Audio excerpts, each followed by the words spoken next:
Hola a todos, nuevamente muchísimas gracias por acompañarnos, por estar acá a compartir este podcast de seguridad.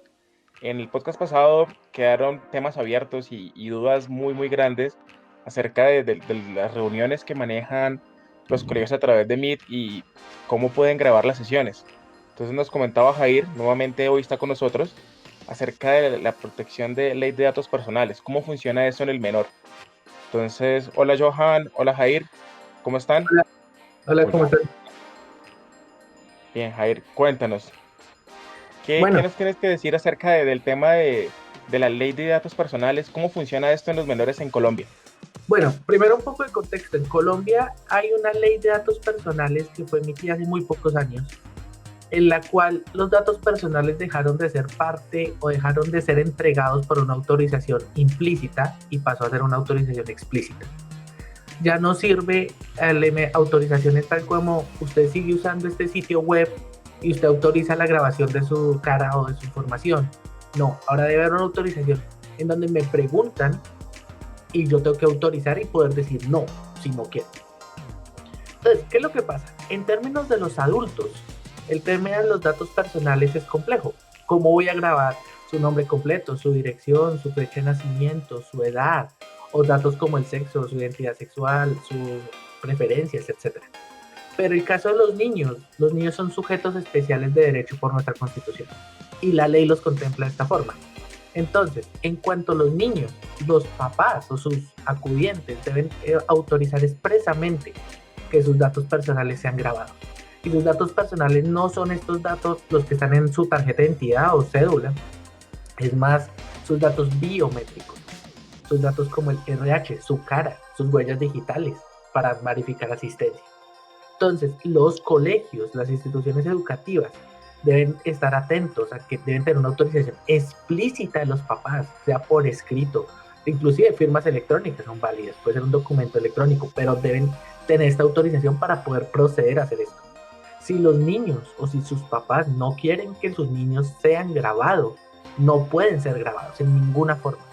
De hecho, esto se está viendo, como ustedes lo están viendo en las noticias últimamente, todos los niños menores de edad, o sea, puede ser una persona de 17 años, puede ser un menor de edad, tiene que ser bloqueado, su cara tiene que ser difuminada porque sus acudientes no aprueban el uso de esta información. No pueden estar amarrados a los servicios, que es un poco lo que suelen hacer algún tipo de aplicación, de usted quiere entrar a Facebook, tiene que aceptar la política. Yo, en el caso del niño, yo quiero que mi niño sea educado, pero no tengo por qué aceptar que lo graben, que le capten datos personales. Y esto se Exacto. debe aplicar. Exacto, en el caso de Facebook es un tema un poco diferente porque Facebook es un servicio opcional, nadie te está obligando a que tengas Facebook. Pero en el caso de los colegios, la Claro. educación es un servicio esencial y los niños deben ser educados, pero no me pueden atar a que solo me dan educación o solo le ofrecen educación a mis hijos si yo autorizo el uso de sus datos personales. Ven, y un poco llevándolo a lo que sería ya la práctica en general de los colegios, creo que ninguno pues bueno, no sé, o muy pocos tendrán la opción de una herramienta licenciada, todos lo están trabajando por herramientas gratuitas, por tanto pierden mucho control de los datos y no necesariamente pues implementan las configuraciones que sí permiten herramientas licenciadas.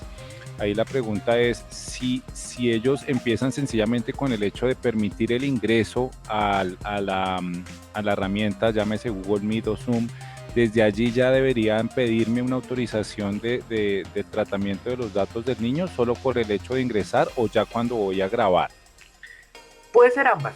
De hecho, posiblemente pudiera considerarse que el solo entrar, el solo que el niño esté ahí, publique su nombre, porque en algunos casos puede haber preguntas dentro de clase que contengan datos personales, debería existir esta autorización y debería haber un registro de las bases de datos que lo contienen. Si el profesor, si el colegio lo está grabando en un Excel, por ejemplo, ese Excel debe ser registrado y debe ser subido a las plataformas que el gobierno determina para esto. Eso es algo que no se está haciendo hoy. La gente no sabe que debe haber un registro nacional de bases de datos con personales. Y pues, ¿qué está pasando en esta pandemia? La gente simplemente arrancó. Pero ahí me causa duda y una contradicción que estoy viendo es yo quiero que mi hijo esté en la clase personal, pero el colegio para poder aceptarlo en la reunión tenemos que hacer un listado de chequeo de nombre, con cara, con rostro, luego sí necesito ese dato personal, sí necesito almacenarlo en una base de datos. Puede que sí, pero usted puede autorizar también el acceso de las personas o de los niños, no por su cara, no por su nombre, sino por el correo con que se determina. Si usted tiene una lista blanca de correo autorizado, entre. O correo autorizado del papá, usted es autorizado a entrar a la clase. Es un tema muy sensible en cuanto a la diferencia entre los datos públicos y los privados. El nombre es un dato público. Yo puedo decir, ok, Johan Barrios es un dato público, la gente lo necesita saber, pero yo no necesito saber la preferencia sexual de Johan, o yo no necesito saber Johan cuántos años tiene, su fecha de nacimiento, o si tiene algún tipo de enfermedad, cosa que de pronto en el colegio puede ser necesario.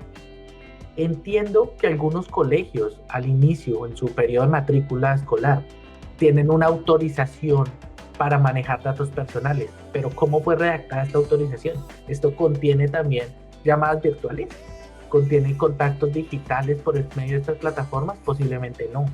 ¿Qué pasa con herramientas gratuitas? ¿Quién está garantizando que estas herramientas no están sacando copias de estas reuniones y publicándolas? ¿O están utilizando estas llamadas como ejemplo para publicitar su servicio en el exterior? Esto no está pasando. Sí, sí, seguramente en el momento en el que el colegio hace su matrícula, tiene ese formatico que ya acostumbra a las entidades y es fírmeme por el tratamiento de los datos personales, pero sí debe ser también explícita en ese autorización de tratamiento cómo cómo vas a capturar los datos y qué uso le vas a dar, ¿sí? Y obviamente también debes declarar dentro de ese Registro Nacional de Base de Datos el medio en el cual estás almacenando esa información, ¿sí? Seguramente, no sé, quisiera ver cuántos colegios puedan estar haciendo ese Registro Nacional de Base de Datos de forma juiciosa. Eso sería chévere verlo, ¿no? Importante. Correcto, sí. Y sería muy útil saber qué información están guardando de nuestros hijos. Muy interesante y ver quiénes cumplen con todo esto, porque de repente sí habrá algún colegio que le esté cumpliendo, pero creo, y ahí sí es a acto de fe, que la mayoría no deben estar aplicando nada de esto. Quizás sí el formato al inicio, porque pues firma uno matrícula, firma un montón de condiciones, seguramente sí debe estar el formático, pero no tuvieron la precaución ahora con el cambio de cómo estamos dando las clases, qué datos estoy recibiendo de los niños y de sus correos y demás, pues haber hecho esa actualización a la autorización de tratamiento de datos personales, ¿sí? Y las herramientas que uso además. Correcto. So, en estos temas hay un tema que es el que obtiene los datos, que sería el colegio, y otro el que los procesa. ¿Quién más está recibiendo estos datos? ¿Para cuál es el fin de estos datos? Jair, hay una duda que surge y es, tú sabes que está el autorizado para tratamiento y esta otra entidad que es como a quien delego el tratamiento, que en este caso debería yo tener un acuerdo con Google o con Zoom para tratamiento de los datos que estoy dejando allí. Posiblemente. Esto puede ser parte de un contrato con una licencia, pero en caso de herramientas gratuitas, estoy casi 100% seguro de que esto no sucede. Ok. Sí, entonces sí deberíamos desde pues las recomendaciones a los colegios pues que empiecen a abordar desde la parte jurídica hasta la parte técnica el cumplimiento de la normatividad de datos personales en Colombia y también pues reconocer que los datos cuando se usan este tipo de herramientas pierde cualquier control del colegio y quien las esté trabajando. Exacto. Sobre todo cuando son gratuitas. Correcto. Listo. Yo creo que muy interesante el tema y muy profundo. Nos deja esta parte legal ver y qué implicaciones pudiera tener, ¿no? Si posibles demandas hacia el colegio, hasta dónde puede llegar esa falta de aplicación de las normas, porque ya es ley. Entonces, pues queda la duda. Sí, ¿tú tienes referencias, Jair, aquí en Colombia de colegios que hayan sido sancionados por parte de la SIC? Pues sin mencionar ejemplos, pero sí que... No de colegios porque considero que los colegios no han sido un foco en cuanto a la revisión de la SIC, sobre todo porque... Superintendencia de Industria y Comercio. Sí. Porque ellos están más bajo la autoridad del Ministerio de Educación y sobre las secretarías de educación locales y departamentales. Ajá. Pero podría ser muy interesante ver la superintendencia si le gustaría revisar este tema pues en protección de nuestros hijos.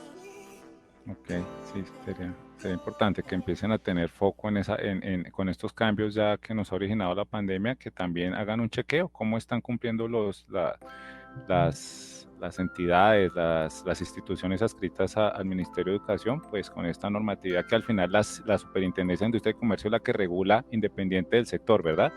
Ellos regulan el tema de datos personales, sin importar el sector.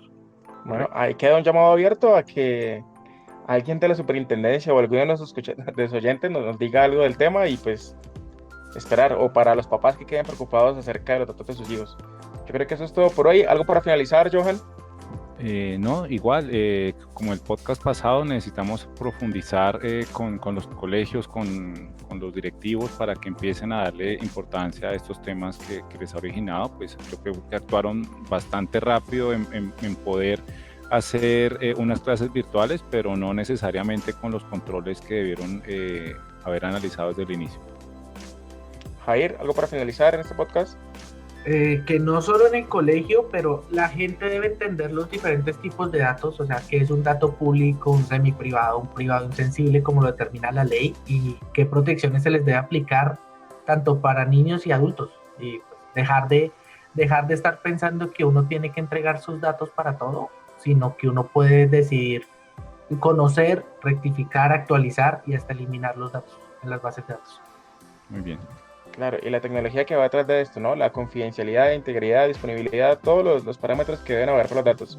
Entonces, la última recomendación para un colegio, si usted es, no sé, rector de un colegio, docente de un colegio y se preocupa de este tema, comuníquese con nosotros, Resistance los puede asesorar. Entonces, un gusto y hasta la próxima.